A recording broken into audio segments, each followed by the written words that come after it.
Highlight മാളിൽ എന്തൊക്കെയോ ഓഫറൊക്കെ ഉണ്ടെന്ന് അറിഞ്ഞപ്പോൾ ഞങ്ങൾ വിചാരിച്ചു എന്നാൽ നമുക്കൊന്ന് പോയി നോക്കിയാലോ.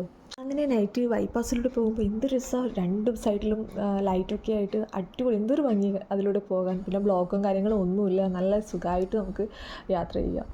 അങ്ങനെ ഞങ്ങൾ ഹൈലൈറ്റ് മാൾ റോഡിലേക്ക് കയറി ഹൈലൈറ്റ് മാളിൽ എത്താൻ പോവുകയാണ്. എനിക്ക് കാലിക്കറ്റിൽ ലുലു മാളിനേക്കാളും മറ്റു മാളിനേക്കാളും എനിക്ക് കൂടുതൽ ഇഷ്ടം ഹൈലൈറ്റ് മാളാണ്. നിങ്ങൾക്ക് ഏത് മാളാണ് ഇഷ്ടം എന്ന് വെച്ചാൽ ഒന്ന് കമൻറ്റ് ചെയ്യണേ. ഹൈലൈറ്റ് മാൾ കേരളത്തിലെ രണ്ടാമത്തെ വലിയ മാളും കാലിക്കറ്റിലെ ഏറ്റവും വലിയ മാളുമാണ്. ഹൈലൈറ്റ് മാളിന് ടോട്ടൽ 7 ഫ്ലോറാണുള്ളത്. ഹൈലൈറ്റ് മാൾ കാണാത്തവരുണ്ടെങ്കിൽ തീർച്ചയായും വന്ന് കാണണം. അങ്ങനെ ഞങ്ങൾ പാർക്കിംഗ് ഏരിയയിലേക്ക് പോവുകയാണ്. ഞങ്ങൾ ഏറ്റവും താഴെയുള്ള പാർക്കിങ്ങിലാണ് വണ്ടി കൊണ്ടുവച്ചത്. എൻ്റെ മോളും എൻ്റെ ഹസ്ബൻഡാണ് മുന്നിൽ പോകുന്നത്, എന്നെ കൂട്ടാതെ പോവുക അവർ.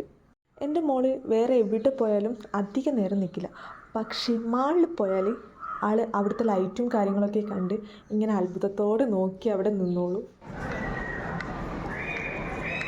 അങ്ങനെ ഹൈലൈറ്റ് മാളിൻ്റെ ഉള്ളിൽ കയറിയപ്പോൾ വേറെ ഏതോ ഒരു ലോകത്തെത്തിയ ഒരു ഫീലാണ് എനിക്ക് തോന്നിയത്. അത് കണ്ടില്ലേ, എൻ്റെ മോള് ഹൈലൈറ്റ് മാളിലെ കാഴ്ചകളൊക്കെ കണ്ട് ആസ്വദിച്ച് ഇങ്ങനെ ഇരിക്കുക. ഇവിടെ ഡ്രസ്സിനൊക്കെ നല്ല ഓഫറൊക്കെ ഉണ്ട്, പക്ഷെ അവിടെ നിന്നൊക്കെ ഫോട്ടോ എടുക്കുമ്പോൾ ഐഫോൺ തന്നെ വേണമെന്നൊന്നുമില്ല. അങ്ങനെ അവിടെ നിന്ന് ഞങ്ങൾ ഡ്രസ്സൊക്കെ നോക്കി, പക്ഷേ ഡ്രസ്സൊന്നും വാങ്ങിയിട്ടൊന്നുമില്ല. പക്ഷേ ഒരുപാട് ഡ്രസ്സൊക്കെ നോക്കി. ഈ ഒരു സംഭവം നല്ല രസമുണ്ടായിരുന്നു, നല്ല കോമഡി ആയിരുന്നു. പക്ഷെ എന്നെ കുറേ നിർബന്ധിച്ചു, പക്ഷെ ഞാനതിൽ നിന്നില്ല. ഞാനത് മുന്നേ ചെയ്തിട്ടുണ്ട്. അപ്പോൾ ഒരു അവസാനം ആൾ വീഴാൻ പോയി. നല്ല കോമഡി ആയിരുന്നു അത് കാണാൻ. ഈ ഒരു സംഭവം ഫ്രീ ആയിരുന്നു കേട്ടോ. ഈ ഒരു സംഭവം ആരെങ്കിലും ചെയ്തിട്ടുണ്ടെങ്കിൽ എങ്ങനെയുണ്ടായിരുന്നു എക്സ്പീരിയൻസ് ഒന്ന് കമൻറ്റിൽ പറയണം. ഒരുപാട് കാര്യങ്ങൾ പുതിയതായിട്ട് അവിടെ വന്നിട്ടുണ്ട്. ഇതാണ് ചിൽഡ്രൻസ് പ്ലേ ഏരിയ. ഈ ഒരു ഏരിയ ഹൈലൈറ്റ് മാളിന് കുറച്ചുകൂടി ഒന്ന് വലിയൊരു ഇതാക്കാമായിരുന്നു. ഇത് ലുലു മാളിൽ അത്യാവശ്യം നല്ല വലിപ്പമുണ്ട്, അത്യാവശ്യം കളിക്കാൻ അവിടെ ഒരുപാട് ഉപകരണങ്ങളും കാര്യങ്ങളൊക്കെ ഉണ്ട്. ഇത് കുറച്ച് ചെറുതായി പോയി. അങ്ങനെ കുറേ നടന്ന് നല്ല വിശപ്പൊക്കെ വന്നപ്പോൾ ഞങ്ങൾ നേരെ നെസ്റ്റോയിലേക്ക് പോയി. അങ്ങനെ നല്ലൊരു തലശ്ശേരി ബിരിയാണി കഴിച്ചു. എനിക്ക് ഭയങ്കര ഇഷ്ടമായി, നല്ലൊരു ടേസ്റ്റ് ഉണ്ട്, ഒരു കല്യാണ ബിരിയാണി പോലെ. എനിക്ക് ഭയങ്കര ഇഷ്ടമായിരുന്നു.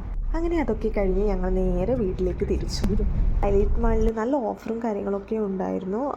പക്ഷേ ഞാൻ എൻ്റെ മോൾക്ക് വേണ്ടിയിട്ടൊരു ടോയ് മാത്രമേ വാങ്ങിയിട്ടുള്ളൂ. ആ വാങ്ങിയ ടോയ് ഞാൻ വീഡിയോൻ്റെ അവസാനം ഞാൻ കാണിച്ചു തരാം. അങ്ങനെ ഞങ്ങൾ കാലിക്കറ്റ് യൂണിവേഴ്സിറ്റി എത്തി. ഞങ്ങൾ വീട്ടിലേക്ക് പോവാണ്. ഇതാണ് ഞാൻ എൻ്റെ മോൾക്ക് വാങ്ങിയ ടോയ്. അവൾക്ക് നല്ലപോലെ ഇഷ്ടമായിട്ടുണ്ട്. ആ പാട്ടും പിന്നെ ആ ലൈറ്റും കാര്യങ്ങളൊക്കെ വന്നപ്പോൾ ആൾക്ക് ഭയങ്കരമായിട്ട് ഇഷ്ടമായിട്ടുണ്ട്.